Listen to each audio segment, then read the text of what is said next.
네, 안녕하세요. 트럼프가 느닷없이 푸틴 러시아에게 10일 이내에 휴전해라, 안 하면 죽는다, 뭐 이런 살벌한 이야기를 던졌습니다. 이 푸틴 정리에 들어간 걸로 보입니다. 푸틴이 정리되고 나면 중국 영향권 중에 가장 약한 고리인 대한민국에서 사단이 벌어질 가능성이 높습니다. 오늘 그 같은 이야기를 좀 살펴보겠습니다. 9월 2일까지 원래 50일 여유를 줬었거든요. 근데 8월 10일경으로 20일 이상을 확 줄인 거예요. 7월 14일 날 50일 동안에 50일 안에 휴전해야 한다, 이렇게 말을 했어요. 그러면 이제 7월 14일을 기준으로 50일을 따져보면 이게 9월 2일쯤 됩니다. 그런데 7월 28일에는 10일 내지 12일 안에 휴전해야 한다 그랬어요. 그럼 데드라인은 8월 7일, 8월 10일이 되는 거예요. 그러니까 20한 4, 5일 내지 20한 2일 정도를 확 줄여버린 거죠, 데드라인을. 그러면서 이런 말을 합니다. 뭐 짧으니까 한번 직접 들어보십시오. I'm going to make a new deadline of about 10 or 12 days from today. No reason in waiting. There's no reason in waiting. It's 50 days. I want to be generous, but we just don't see any progress being made. 예. 아무 진전이 없는데 50일 채워준다는 게 무슨 의미가 있냐. 그래서 20여일을 대표질한다, 뭐 그 소리예요. 그런데 이제 이거를 안 지키면 무슨 일을 하냐. 예. 러시아와 거래하는 국가에 대해서 관세를 100% 때린다, 뭐 200% 때린다, 이런 거 아니에요? 그러면은, 그리고 이제 또 그 상원에서 준비되고 있는 초대형 러시아 제재안이 있다고요.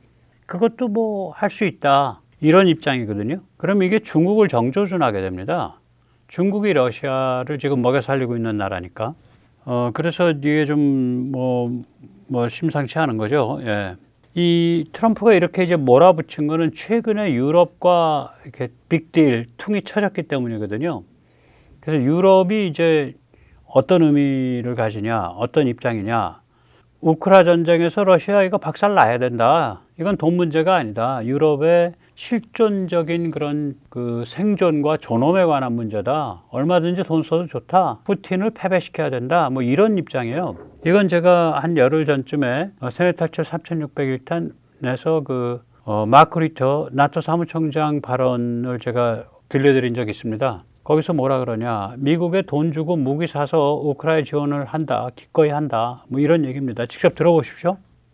What about the weapons themselves? Why not the U.S. directly to Kyiv? Why through European countries and NATO? Well, there are two sides to this. One is the logistics, and NATO is good at logistics. So get the weapons into Ukraine in a way that they can make maximum use of them. So packaged in packages which are really useful, and for them to be maximum effective. And then, of course, is the issue of who is paying for it. And the president, and I totally understand this, he said, hey, listen, Mark, we want to deliver these weapons into Ukraine, making sure that they can sustain in the fight, that they somehow are able to defend themselves against the Russians. But you guys in Europe have to pay for it. And I think that's fair. We had the NATO summit, which was a huge foreign policy success for President Trump. Europeans stepping up. And here again, the Europeans are stepping up, taking responsibility to pay for these weapons. You know, Vladimir. 예. 그러니까 유럽이 지금 분위기가 완전히 바뀐 거예요.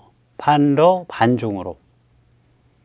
그러니까 트럼프가 힘을 받아서 저런 무지막지한 조치, 열흘 안에 휴전해, 아니면 너 죽어 임마, 이런 얘기를 하는 거죠.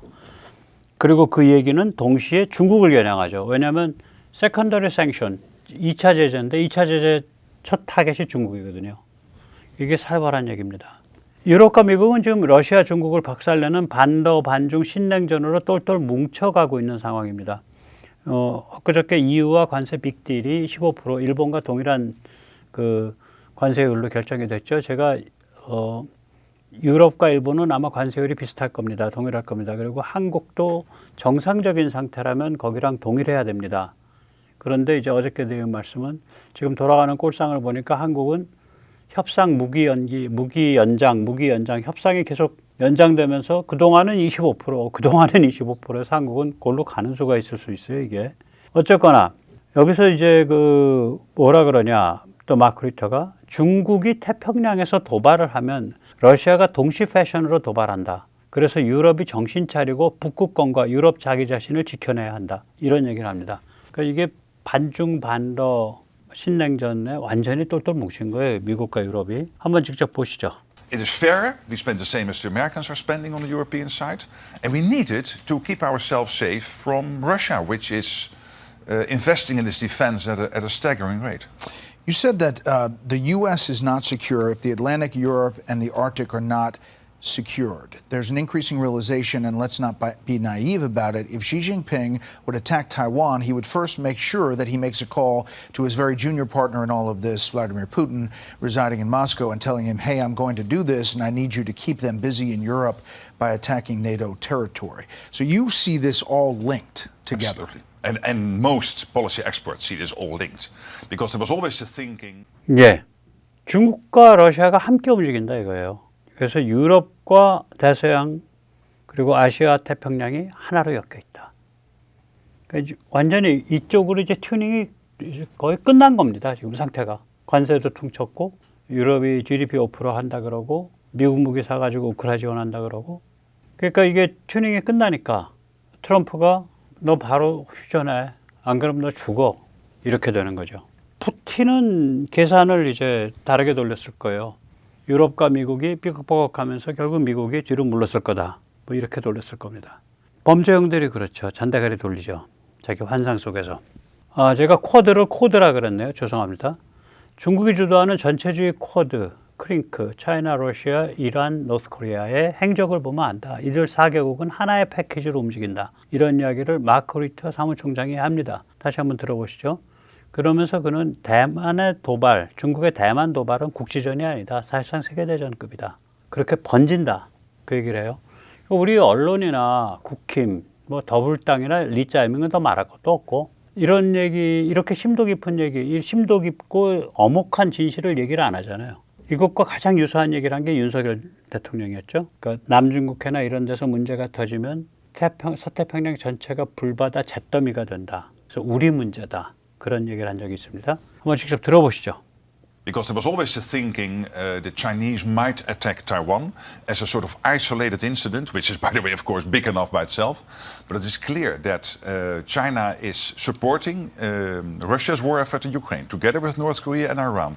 So this is North Korea, China, Iran working together with the Russians. And China is doing that for a reason. It gives them leverage over, indeed, their very junior partner, Vladimirovich Putin. And clearly, if they would move on Taiwan, they will force Putin to move on Europe. And for the US, NATO is there because, of course, you want Europe to be safe, but in the first place also because the US has to stay safe. And therefore, you need a safe and secure Atlantic, Arctic, and Europe. How is President Trump? 예.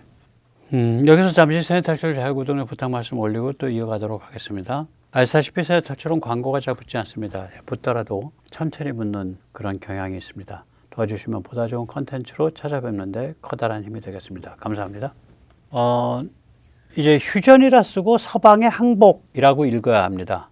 트럼프 발언은 뭐냐면 8월 10일까지 휴전해 이런 얘기인데 의미는 뭐냐 8월 10일까지 항복하고 친서방으로 귀순해 뭐 푸틴은 뭐 퇴출돼야겠지 이런 의미예요. 이게 왜 그러냐면 지금 이게 종전이 아니거든요. 휴전이거든요. 그러니까 한국 모델이라고요. 그러니까 총을 안 쏘는 전쟁 상태가 계속해서 이어지는. 왜 그러냐면 지금 영토 완전 수복은 불가능한 상태거든요. 지금 당장은. 그렇다고 해서 영토를 러시아한테 할량하는 것도 말이 안 되죠. 그럼 침공하면 영토 주냐 이거지. 한국이 그거잖아요. 북한을 정상국가로 인정을 안 하죠. 그래서 대한민국 헌법 3조는 한반도 전체와 부속도서가 한국의 영토죠. 평양도 한국의 영토입니다. 대한민국의. 그런 상태, 그런 어떤 림보죠. 그런 중간에 붕 떠 있는 그런 상태로 우리가 그런 평화로 우리가 70여 년을 살아왔어요. 근데 이걸 이제 문재인처럼 종전 체제로 가게 되면 대한민국 헌법을 고쳐서 우리의 영토는 휴전선 이남이 돼버려요. 우리 영토가. 그리고 북한은 핵보유 정상국가가 되죠. 그럼 북한이 굉장히 유리하냐? 안 유리합니다. 그렇게 되는 순간 국제사회가 북한 급변 사태 때 개입할 수 없게 되기 때문에 북한이 곧바로 중국의 직영 식민지로 변하고 중국의 여러 가지 공작을 통해서 국제사회나 대한민국은 악소리도 못 내고 그걸 지켜봐야만 되고 평양 것들은 중국에 의해서 잡혀 죽고 그런 사단이 벌어져요. 그래서 평양 것들이 평양 집단이 종전 체제를 절대로 좋아하지 않습니다. 평양 집단은 종전 체제 그렇게 똑 부러진 그런 다 정리된 체제에선 생존할 수가 없어요. 평양 집단은 지금과 같이 잠재적인 화약고 상태이기 때문에 그 잠재적 화약고 위에서 이루어지고 있는 평화거든요. 잠재적 화약고 상태이기 때문에 자기 자신의 존재 이유를 가지는 거예요. 자, 그 효과는 뭐냐? 효과는 뭐냐? 전체주의 코드가 해체되는 거죠. 이란은 이미 무력화됐잖아요. 근데 러시아마저 서방으로 귀순을 하면 100기를 들고 휴전한다는 건 100개 들고 서방 귀순하는 겁니다. 푸틴은 아무 이룬 것도 없이 사람만 잔뜩 죽고 러시아 경제 박살났고 러시아 그 에너지 인프라 다 박살났거든요. 지금 부품갈이나 뭐 이런 AS를 못 받아왔으니까 억지로 돌리고 있는 거죠. 위험천만하게. 그럼 그런 러시아마저 서방으로 귀순하게 되면 그러면 중국은 뭐가 남아요? 북한밖에 안 남아. 북한 하나를 거느린 종이제국이 돼요.